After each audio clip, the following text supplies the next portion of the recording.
Siap. Siap. Doa dimulai. Bismillahirrahmanirrahim. Raditu billahi robba wa bil islami dinan wa bi Muhammadin nabiyya wa rasulah. Rabbi zidni ilma warzuqni fahman. Amin. Beri salam. Assalamualaikum warahmatullahi wabarakatuh. Waalaikumsalam warahmatullahi wabarakatuh. Jadi materi kita mengulas tentang pernikahan dalam Islam. Oke? Jadi sebelum kita mulai ke dalam proses pembelajaran, saya akan memanggil untuk mengabsen kalian satu persatu. Oke, absennya cepat saja ya. Baik, Bu. Baik, ada Ismail. Oke. Alvito. Hadir. Oke. Alicia Putri. Ya. Anita Julianti. Kemudian Akila. Oke. Oke. Kemudian Ardan. Asendra. Aulia. Izin. Aura. Aura ya. Bunga S. Bahtiar Lutfi. Hadir. Oke. Kemudian Bunga Adi. Clara. Kemudian Paras terakhir. Ada yang belum terpanggil? Siapa namanya? Aura. Oke. Baik, sebelum langsung ke materi pembelajaran, saya ingin menyampaikan beberapa hal terkait motivasi ya. Jadi ini penting ya. Sebelum belajar supaya kalian nanti lebih semangat lagi. Jadi pendidikan adalah tiket ke masa depan. Kalian bisa dididik oleh orang-orang yang mempersiapkan dirinya sejak hari ini. Jadi ketika kamu ingin menjadi seorang yang sukses, maka kamu harus menyiapkan segala sesuatunya sejak hari ini. Kalau kamu mau menjadi orang yang biasa-biasa saja, ya tentu akan tertinggal dengan orang-orang yang memiliki kekuatan, memiliki kemauan, kegigihan, gitu ya.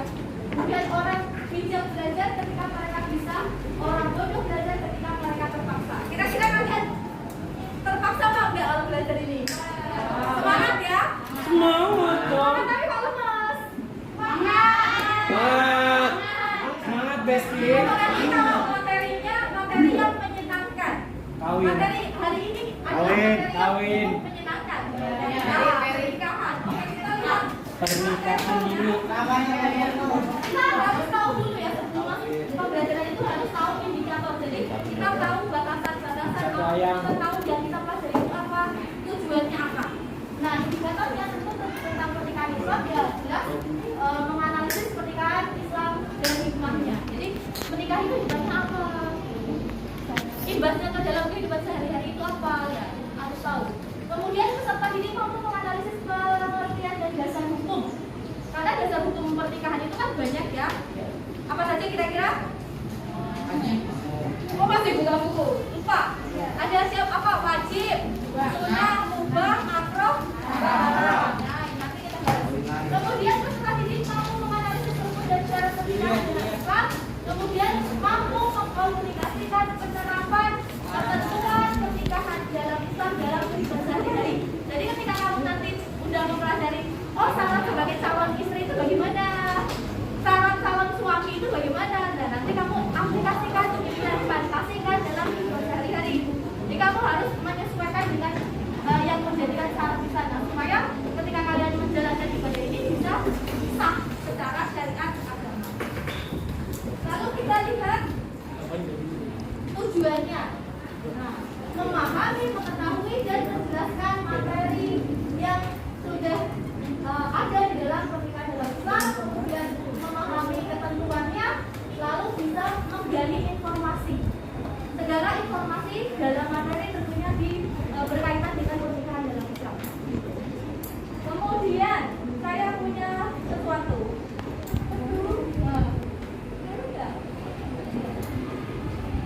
Nah, Asik. kamu enggak gambar ya, gambar orang menikah. Jadi pengen. Seseorang yang sangat semangat sekali melaksanakan Pernikahan. pernikahan khususnya saat akad ya, hijab kabul. Jadi saking bahagianya dia ibaratnya dia melepaskan bebannya sampai bercinta-cinta. Nah, sebenarnya ini juga terlihat dalam rangka Jadi pengen. cuman ya sebisa mungkin kita tetap yang santun, yang baik. Nah, jadi sebahagia-bahagianya tetap ya jangan sampai ekspresi yang berlebihan. Kemudian apa sih yang dimaksud dengan pernikahan? Coba siapa yang berani baca? Yang menghalalkan pergaulan antara seorang laki-laki dan seorang perempuan yang bukan makanya hingga menyimpulkan hak dan kewajiban yang melarang keduanya dengan menggunakan lafaz menikah, akad dan tajwid atau terjemahan. Oke, berarti akad yang menghalalkan.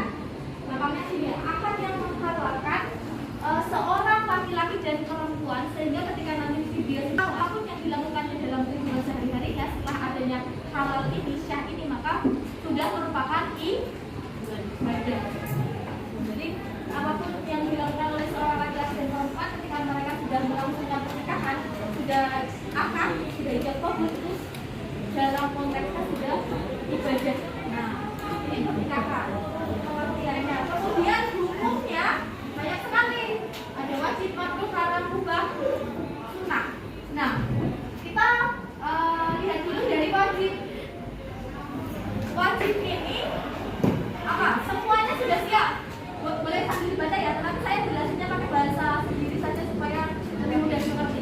Jadi ketika wajib ini disematkan atau diberikan kepada seseorang ketika dia akan melakukan pernikahan ini, seseorang ini sudah siap semuanya, jasmani, rohaninya, semuanya sudah siap, sudah ibaratnya itu udah pas lah ya, udah mampu melaksanakan ibadah. Kemudian dia dikhawatirkan akan terjerumus ke dalam lembah perzinahan seandainya tidak melaksanakan pernikahan, maka dia dikenai hukum sumber hukum dari pernikahan ini wajib. Paham ya? Kemudian kalau makruh, nah dia itu belum mempunyai bekal apapun. Nah, jadi ketika dia ingin menikah tapi belum punya bekal apapun, dia khawatir khawatir terjerumus ke dalam lembah dosa, maka dia hukumnya adalah makruh. Jadi dia makruh karena dia belum siap untuk menikah. Jadi belum bisa membiayai kehidupan anak istrinya kelak. Nah, kemudian haram. Haram hukumnya bagi seseorang yang menikah hanya untuk balas dendam, menyakiti, kemudian mengambil harta pasangannya, khususnya bagi laki-laki menyakiti istri, menyakiti wanita, kemudian balas dendam, pokoknya segala niatan yang tidak baik ini, maka dia haram untuk menikah. Gitu ya. Kemudian apalagi mubah. Jadi dia tidak terdesak apapun, alasan-alasan apapun melaksanakan pernikahan, maka dia hukumnya mubah. Nah, kalau sunnah, nah ini rata-rata dalam kehidupan sehari-hari orang bilangnya sunnah. Menikah itu sunnah. Sunnah ini semuanya jasmani dan rohaninya sudah siap. Dia bisa menghidupi anak istrinya ketika dia sudah menikah, punya pekerjaan yang tetap. Pokoknya semuanya sudah matang, sudah siap, dan dia tidak tidak khawatir terjerumus dalam lembah perzinahan. Meskipun dia sudah siap semuanya, tapi dia bisa menahan hawa nafsunya. Paham? Okay. Nah, orang ini dikenakan hukum dalam pernikahan itu sunnah. Dari 5 sumber hukum berkaitan dengan pernikahan Islam ini, semuanya sudah bisa dipahami. Oke. Lanjut. Nah, persiapan kawasan pernikahan. Yang pertama tentu meminang.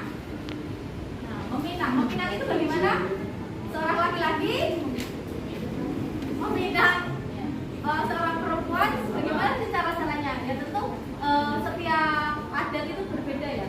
Tapi yang jelas ketika laki-laki ingin meminang seorang perempuan, maka dia harus mendatangi tuannya atau bertemu dengan walinya. Jadi rumahnya, terus kemudian berkunjung, berkenalan, memperkenalkan diri ke calon mempelai perempuan. Laki-laki bisa ayah, bisa kakek, bisa paman, bisa adik, Bisa abang. bisa abang, Jadi. kan kakak tadi. Oh iya, kakak mama. Kemudian agamanya Islam dan tentu sudah balik ya, sudah dewasa. Boleh adik boleh, tapi adiknya harus yang sudah dewasa, tidak boleh anak Kalau misalnya adiknya baru 17 Bu. Oh, dinikah apa? Jadi wali itu tidak diperbolehkan. Kemudian berakal, merdeka dan adil. Kemudian syarat saksi 2 orang laki-laki. Kemudian berakal Islam juga, balik, berakal, merdeka, adil, melihat dan mendengar. Yang namanya saksi itu harus bisa melihat dan mendengar ya. Dalam kemarin juga materi pengadilan Islam kan juga saksi harus melihat dan mendengar ya. Kemudian wajib hadir dalam ijab kabul. Jadi benar-benar menyaksikan pernikahan yang berlangsung, akadnya. Nah, itu saksi. Sampai sini ada yang mau ditanyakan terlebih dahulu? Ini cukup jelas ya. Oke, lanjut. Kemudian syarat ijab kabul menggunakan kata yang bermakna pernikahan. Boleh Arab, boleh Indonesia. Kemudian lafaz ijab kabul diucapkan oleh seseorang yang berakad nikah. Antara ijab kabul bersambung. Kemudian pelaksanaan ijab kabul harus berada di satu tempat. Jadi berhadapan, jangan terus yang satu di sini, yang satu di Jawa misalnya terus video call. Nah itu nggak bisa ya. Jadi harus berhadapan. Kemudian tidak dibatasi dengan waktu tertentu. Nah, maksudnya kalau di sini kalau jauh-jauhan kan tetap nggak boleh ya. Kalau sini B, sana B, T, ini harus berhadapan sama seperti itu. Kemudian kita masuk ke dalam materi talak atau rujuk. Nah, kalian sudah tahu ya yang namanya talak itu kan memutuskan hubungan antara suami dan istri. Sudah kalau orang talak dengan tegas itu gimana katanya? Kamu saya ceraikan. Gimana? Gak apa-apa. Kamu saya ceraikan sekarang. Ya, boleh ngomong seperti itu dengan kondisi laki-lakinya ketika ngomong itu dia sadar ya, sadar tidak ada paksaan, betul-betul memang atas kemauan sendiri. Kemudian kalau contoh kinayah, contohnya gimana? Pulang langkah. Apa yang keras? Pulang langkah. Nah, pulanglah kamu ke rumah orang tua. Atau misalnya, aku bosan melihat kamu. Itu sudah sindiran, itu sudah salah satu. Makanya, sebagai laki-laki, kalian calon suami harus berhati-hati menjaga ucapan. Setiap kamu apa-apa terus misalnya ngambek sama istri kamu, pulang kamu ke rumah orang tuamu. Nah, itu udah salah satu. Kalau sampai 3 kali itu diucapkan, itu sudah cerai. Bahkan nanti ketika dia ingin kembali ke istri pertamanya, istri itu dia istri harus menikah lagi, menikah tanpa paksaan, tanpa rekayasa. Jadi kalau misalnya tapi kalau misalnya pasangan bercerai terus pengen balikan, kemudian dia pura-pura nikah lalu bercerai supaya balik lagi ke suami pertama, itu tidak diperbolehkan karena sama halnya dengan kawin pernikahan secara dibuat atau misalnya hanya memaksimalkan. Nah, itu tidak diperbolehkan ya. Nah, untuk itu dari materi yang sudah saya sampaikan, saya akan membuat kelompok diskusi. Jadi ini kelompoknya langsung saya buat aja ya, biar nggak usah jauh-jauh. Ini kelompok 1, kelompok 2, kelompok 3, kelompok 4, terus kelompok 5, kelompok 6, kelompok 7, kelompok 8. Jadi satu baris dibagi 2. Nah, silakan dikerjakan per kelompok dan sekarang supaya nanti bisa presentasi langsung. Waktunya 5 menit aja ya. Oke, kan boleh terus. Bu, ngomongnya apa aja Bu? Gimana? Ini kan ada nomor nih. 1, kelompok 1 dan 2, kelompok 3 dan 4, 5 dan 6, 7 dan 8. Nah, silakan dikerjakan, boleh browsing, waktunya 5 menit supaya nanti bisa presentasi. Oke? Silakan dimulai. Ini mana Bro? Nah, ini aja. Ini boleh. Ini sederet di belakang boleh. Dan fotoan saya tuh ke belakang. Oh, berarti kalau misalnya ini 6 boleh? Boleh. Oh, biar yang penting cuma aja ini. Oke, silakan. Silakan berdiskusi dimulai nanti presentasinya kita boleh. Oke.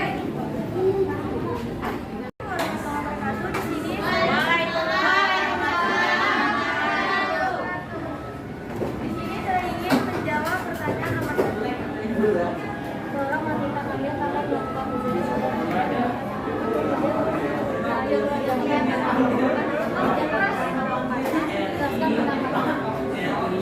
Pendapatnya hamil di luar nikah dianggap sebagai aib dalam keluarga. Dengan demikian, wanita yang hamil harus segera dinikahi untuk menghapus aibnya. Dikutip dari Jurnal Hukum Perdata Islam, menurut pendapat Imam Syafi'i, perkawinan akibat hamil di luar nikah adalah sah hukumnya. Kenapa disebut sah? Karena ketika anak itu lahir, anak tersebut bukan milik mereka tapi milik ahli hakim. Oke, berarti menurut kelompok satu pernikahannya bersama sah, tetapi anak yang dilahirkan itu adalah milik wali hakim. Jadi ketika dia menikah, apalagi anak perempuan, yang menjadi wali hakimnya adalah yang menjadi wali nikahnya adalah wali wali hakim. Sama nggak? Sama. Iya, sama. Oke, berarti udah ya, nanti tunjukkan aja ya. Kemudian dari kelompok 3 dan 4 mana yang sweet sama. Udah, sukses sini dulu dah. Yang mana? Di antara dua. Oke. Berapa kali? Satu aja. Sini ya. Oke, yuk. Teman-teman dengerin ya. Halo. Assalamualaikum warahmatullahi wabarakatuh. Pertanyaannya, bolehkah seseorang mengajukan beberapa syarat tertentu pada seorang laki-laki yang hendak menikahinya? Kami berpendapat diperbolehkan bagi seorang wanita mengajukan beberapa syarat bagi calon prianya, selama syarat-syarat tersebut tidak melanggar aturan syariat yang telah ditentukan. Oke. Ulama dari mazhab Hanafi, Syafi'i dan Maliki berpendapat syarat seperti itu batal, tetapi akad nikahnya sah. Namun dalam keadaan seperti itu, Imam Syafi'i berpendapat suami wajib memberikan mahar mitsil, bukan mahar bersama atau mahar yang disepakati bersama. Oke. Kelompok 3 sama nggak? Sama. Diperbolehkan seorang wanita mengajukan beberapa syarat kepada calon suaminya, asal tidak apa? Melanggar syariat Islam. Oke, antara kelompok 5 dan 6 sulit. Boleh? Jadi. Ayo sini.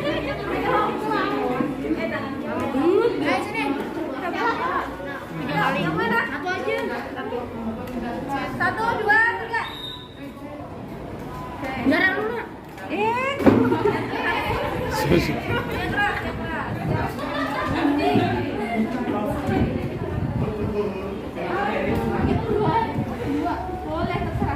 Oke, pertanyaan itu apakah mahar boleh ditentukan oleh wali dari pihak perempuan? Jadi kalau menurut kelompok kami itu tidak boleh, karena mahar itu hanya berhak ditentukan oleh calon istri. Wali itu tidak boleh ikut campur dalam menentukan berapa mahar yang harus diserahkan mempelai laki-laki pada mempelai perempuan, karena calon mempelai yaitu keduanya memiliki kesempatan untuk berdiskusi dalam menentukan mahar yang akan diminta. Oke, kelompok 6 gimana? Setuju. Jadi seorang perempuan itu memiliki hak untuk menentukan kadar maharnya, tetapi tidak ada ikut campur dengan wali. Jadi real betul-betul bisa dengan calon suaminya boleh. Enaknya gimana? Kira-kira lakinya mau apa enggak? Pokoknya yang jelas perempuan itu harus mengetahui apakah laki-laki itu bisa memberikan atau tidak. Jadi tidak memberatkan. Tetapi laki-laki apa? Laki-laki juga harus memberikan penghormatan, memberikan sesuatu yang istimewa pada calon perempuannya, calon istrinya. Jadi misalnya sang istri mintanya mahar yang seminimal tidak banyak-banyak, soalnya sesuatu yang tidak memberatkan laki-laki. Tetapi karena baiknya laki-laki, dia memberikan sesuatu yang lebih, karena sesuatu yang lebih mulia dibanding apa yang diminta istrinya, calon istrinya. Jadi dia memberikan kesempatan yang lebih banyak lagi, lebih baik lagi dibanding asal calon istri dong. Ini mana? Siapa nih? Slip nggak? Wait. Yuk, 1, 2, 3. Aku menang. Lah dia menang. Gunting. Yuk, Gunting. Gunting. Tolong nanti teman-teman kalau ada pertanyaan boleh ya. Maju ya? Berdiri dong. Ayam. Pakai salam. Ya. Assalamualaikum warahmatullahi wabarakatuh. Yang kencang suaranya. Jelaskan hukum pernikahan seorang wanita yang melakukan kawin lari. Ulang. Ulang. Ram. Ya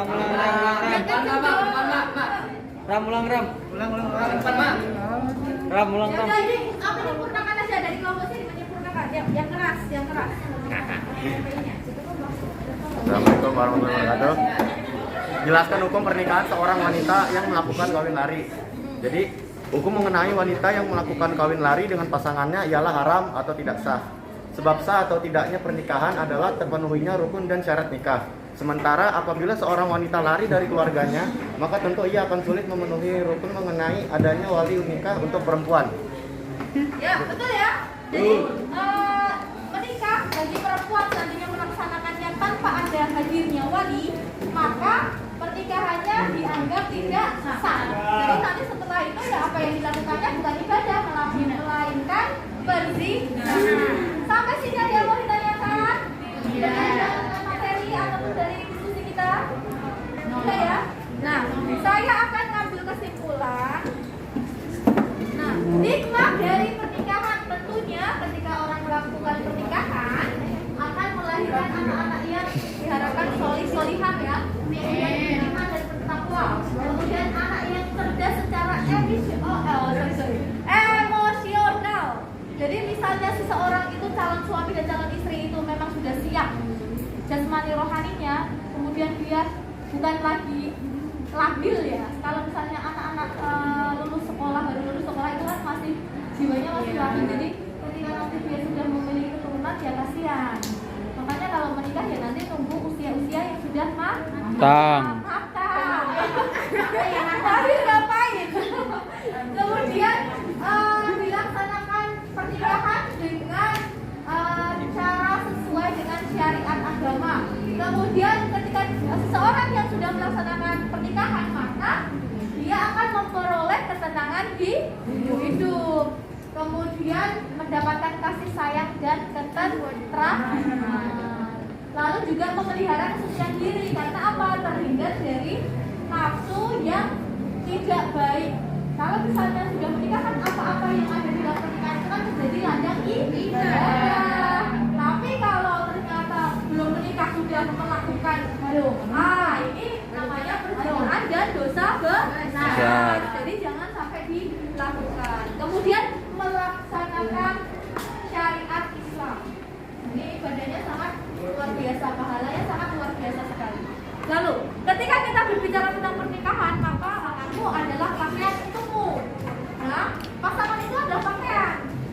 Sebuah pakaian mungkin tidak pas, tidak sempurna. Tapi bagaimanapun juga seandainya pakaian itu dikenakan, ia akan menutupi ketidaksempurnaan. Kemudian melindungi dan mempercantik diri. Kemudian menjaga pandangan. Makanya seandainya kok dalam sebuah pernikahan kok tidak adanya ada sesuatu permasalahan, ada ketidaksesuaian, ketidakcocokan. Nah itu ya wajar. Nah tapi yang menjadi pahala besar itu bagaimana sesuatu yang tidak sesuai, sesuatu yang tidak cocok itu bisa diselaraskan. Oke, gitu sampai sini ada yang mau ditanyakan? Oke? Diskusinya sudah selesai, nanti di buku terakhir coba kita menyemangati diri dengan tepuk tangan untuk diri sendiri sekencang-kencangnya.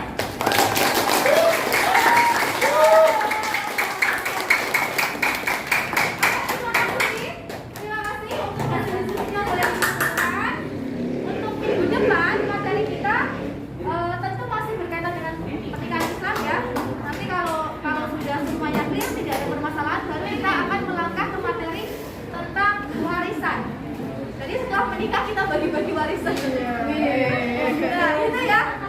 Tidak ada yang ditanyakan sebelum saya tutup. Sekali lagi saya mohon maaf.